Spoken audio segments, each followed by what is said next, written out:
Et bonsoir à tous, bonjour, bonjour. Là, en fait, ben, je voulais, vous continuer un petit peu ma petite série de live. Comme je vous disais, j'ai reçu une toute nouvelle lampe LED là, en rond qui est assez sympa. Vous pouvez le voir peut-être sur mes lunettes, en reflet. Voilà, vous devez voir en fait le petit rond là, juste, là. En fait, qui est assez sympa, un petit projecteur qui permet comme ça de prendre des vues, de nuit. Donc en fait, ce que je voulais vous faire en fait aujourd'hui, c'est vous présenter le non pas, ce nouvel éclairage, mais vous parler en fait de la Webby Week. C'est un effort de présentation. Webby Week en fait, auquel je participe, vendredi prochain. Et ben, pour ce faire, en fait, bah, j'ai choisi en fait d'avoir donc ce petit éclairage sympa. J'utilise également mon petit micro ici, iRig, qui est assez sympa. Et bah, j'utilise également BeLive, qui est une solution que j'utilise pour broadcaster, hein, publier ce live. À la fois, je l'ai publié tout à l'heure sur YouTube, et là, maintenant, en fait, je suis en train de publier sur Facebook. Alors, j'aime vraiment bien cet outil-là parce qu'il est vraiment simple et il est facile à utiliser. Là, par exemple, tu vois, je vois qu'il y a Christophe. Salut Christophe, tu n'es pas encore couché. Et pourtant, tu as une formation bientôt sur les médias sociaux. Tu devrais te coucher un peu plus tôt, mon cher Christophe. Donc, mais je suis content de te voir. Ah, content de te voir. Voilà, donc il y a un petit chat qui est intégré. Et ça permet en fait comment dire, de pouvoir parler, de pouvoir en même temps taper. Alors bien, dans l'idéal, ce qu'il faut, c'est avoir un modérateur, puisqu'en fait, là, vous voyez, je suis obligé de taper, je suis en train de réfléchir et je perds un peu mes moyens. Si vous faites du live, évitez absolument de faire ça. Essayez d'avoir quelqu'un qui est modo.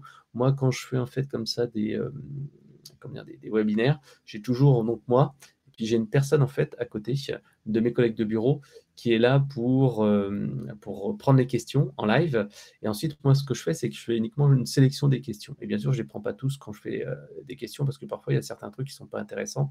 Et ce que je fais aussi, ça, c'est des petites confidences. Généralement, je prépare en amont des questions et je demande en fait donc à des personnes que je connais, et qui sont généralement mes collègues, de publier ces questions dans le chat, ce qui me permet en fait d'avoir des questions qui m'intéressent. Donc ça, c'est votre petite astuce. Ça permet donc de faire amorcer la pompe. Amorcer la pompe, c'est-à-dire qu'il y a des questions qui vont arriver, et donc là, automatiquement, il y a des gens qui vont poser des questions. Si une personne avant a posé des questions, donc c'est amorcer la pompe. Et l'autre point, ça vous permet de présenter ce que vous voulez présenter. Souvent, on dira, mais ça coûte combien ton truc, etc. Alors que bah, personne ne va peut-être pas le demander naturellement, tandis que vous aurez tout prévu. Voilà. Donc cet outil-là que j'aime bien, ce qui est BeLive, donc on voit un petit peu les réactions, hein, on voit qu'il y a 4 personnes en live, on voit ici qui a liké, qui a fait waouh, etc., etc. Là, on voit qu'il y a plus que 3 personnes qui sont venues. On peut mettre ce petit logo en incrustation. Ici, vous voyez, il y a le petit message que je peux personnaliser et je peux faire apparaître un petit ticket là, vous voyez, comme dans la bourse qui rappelle le truc. Et donc, c'est assez sympa. Et donc, je peux même, vous voyez ici, copier-coller du texte que j'ai déjà mis qui apparaît dedans. Donc, c'est assez cool à faire. Donc, moi, je voulais pas forcément vous parler de BeLive aujourd'hui. Ce que je voulais vraiment évoquer, c'était le sommet du webinaire, la Webby Week de Thomas Gazio.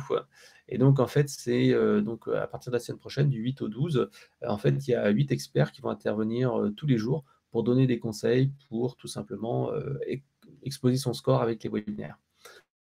Parce que c'est vrai que moi, des webinaires, j'en ai fait des dizaines, des dizaines, des dizaines. Et pendant des années, j'ai eu un vrai problème. C'est-à-dire que je faisais un webinaire et en fait, à la fin, les gens disaient waouh, merci Fred, j'ai appris plein de trucs, c'était génial. D'habitude, on n'apprend pas grand-chose dans des choses comme ça. J'ai trouvé des trucs. Bon, maintenant, faut que je trouve un peu ce que je vais faire en priorité, mais merci beaucoup, c'était génial. Et après, je me rendais compte, mais putain, j'ai fait quasiment aucune vente. Alors que bah, le webinaire, normalement, doit être là pour chauffer l'audience et les inciter à commander. Et donc, j'ai un peu changé ma manière de faire. Et maintenant, en fait, j'essaie de mettre plus l'emphase sur le problème du client, donner des exemples, certes, et donner ensuite la méthode.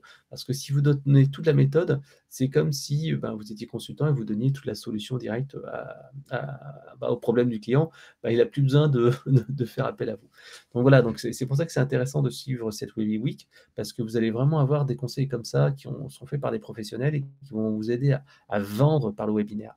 Parce que c'est pas tout de faire des webinaires. Moi, j'en ai fait beaucoup. Pendant le confinement, j'en ai fait 4-5 et je me disais: «Mais merde, comment ça se fait que tu vends si peu par rapport à ce qu'on dit en fait, de la puissance des webinaires?» Et c'est vrai que ça m'a ouvert les yeux une deuxième fois parce que je m'en étais déjà rendu compte, j'avais fait des efforts. Puis, lors du confinement, ouais, je me suis rendu compte aussi qu'il y avait tac, il y avait un petit truc à faire. Voilà. Parce que c'est pas tout de mettre une promo à la fin, c'est pas ce qui marche, tout le temps. Il faut aussi mettre en avant l'emphase mettre en emphase le problème du client.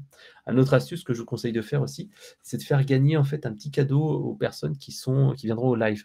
Moi, c'est ce que je fais en fait, je fais gagner souvent un bouquin ou une formation et en fait, comme ça, je dis aux gens, «Restez jusqu'au bout» et comme ça, en fait, vous avez une chance d'être tiré au sort à la fin. Donc voilà, ça, c'est une petite astuce aussi qui permet de faire en sorte que les gens restent plus longtemps.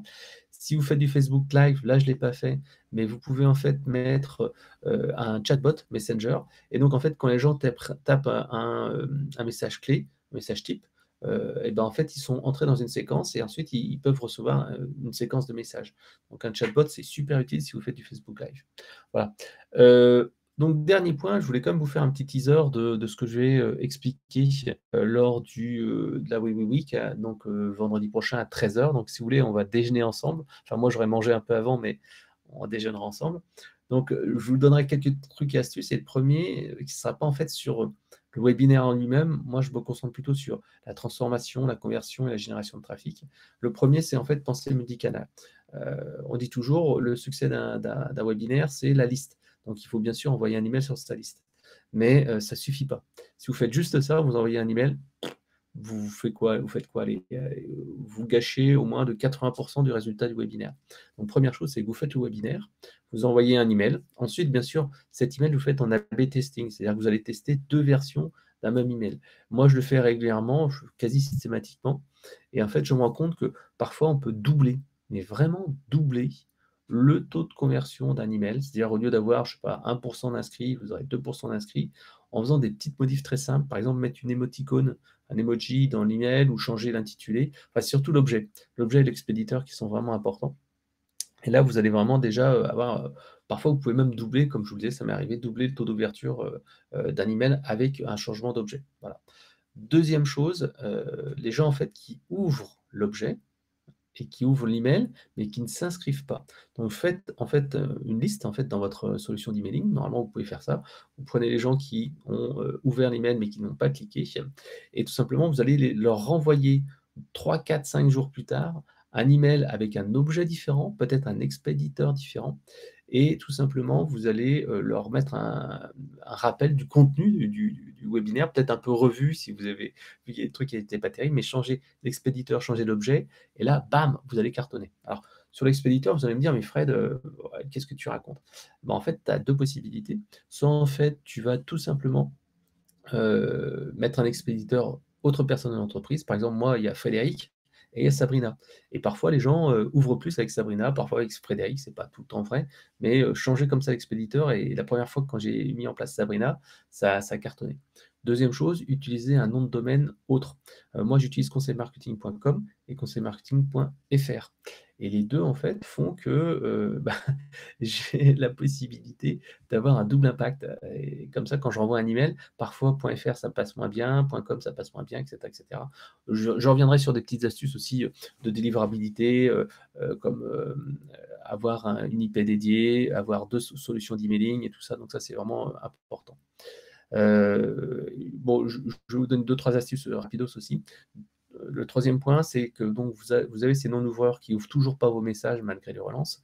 Et ben tout simplement, ce que vous faites, vous allez les retargeter sur Facebook. Vous envoyez votre liste d'emails avec les gens qui ne sont pas ouvreurs. Vous pouvez le faire nativement, par exemple sur ActiveCampaign, sur Sendingblue.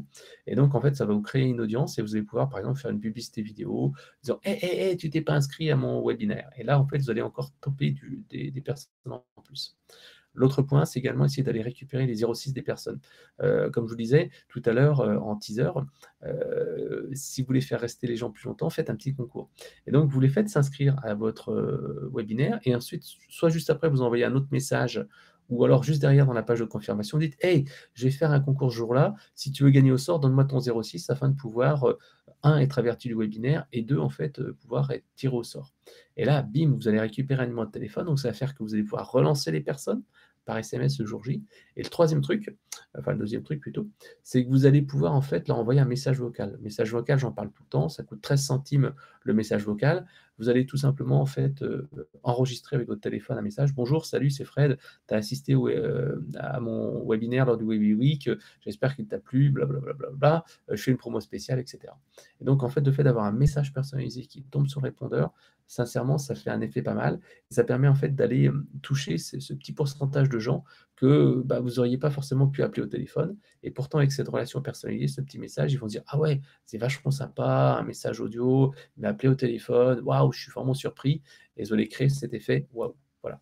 Donc ça, c'est la 1re astuce, moi je vous ai quasiment tout dit d'ailleurs, et j'en aurai trois quatre autres que je vais vous livrer comme cela lors du, oui, oui. Oui, oui Christophe, j'aimerais bien ton 06, mais je crois que je l'ai déjà ici. D'ailleurs, je vais pas m'amuser à le citer comme ça live, mais je pourrais m'amuser à le citer live pour que tous tes fans viennent te harceler au téléphone, 24 heures sur 24. Voilà. Et là, je vois, bah, Fabien qui me dit: «Merde, le mec, il fait un live le dimanche à minuit». Bah oui, Fabien, je sais que c'est pas les bons horaires, mais ce qui se passe, c'est qu'en fait, j'étais en train de tester ma petite, caméra. Alors hop, enfin, petite caméra, mon petit anneau, tiens, de lumière. Bah, je vais essayer de le déplacer comme ça, vous le verrez. J'étais en train de tester mon nouvel anneau de lumière. Voilà, c'est ça. Donc ça ressemble à ça. C'est, un truc qui est sur un gros pied, comme en fait un caméra, enfin qu'on utilise quand on fait des caméras, et des films. Et donc en fait, c'est un petit outil qui est super sympa que j'ai, reçu, il y a pas très longtemps. Et donc j'étais en train de le tester, je me suis dit: «Allez hop, je vais me faire un petit live comme ça et vous montrer comment ça se passe». Voilà. Donc j'espère que ça vous a bien plu, ce petit live comme ça improvisé. Donc rendez-vous le vendredi 12 juin, à 13 h pour un live ensemble. Et vous pourrez voir, bah, mes petits trucs et astuces pour attirer des prospects. Je vous donnerai vraiment des petits conseils simples que j'utilise tous les jours et qui permettent en fait d'aller, vraiment cartonner beaucoup plus au niveau de vos webinaires. Voilà. Alors j'espère que ça vous a plu. Ce petit teaser là, c'était fait avec, un petit outil, comme je vous le disais, qui s'appelle BeLive. Je vous mettrai le lien dans dans les commentaires. Bon, allez Christophe, il est temps d'être couché et il est déjà 1h30. Demain matin, on va devoir se lever donc allez, bye bye. Bonsoir les courageux ou les insomniaques et à bientôt. Ciao.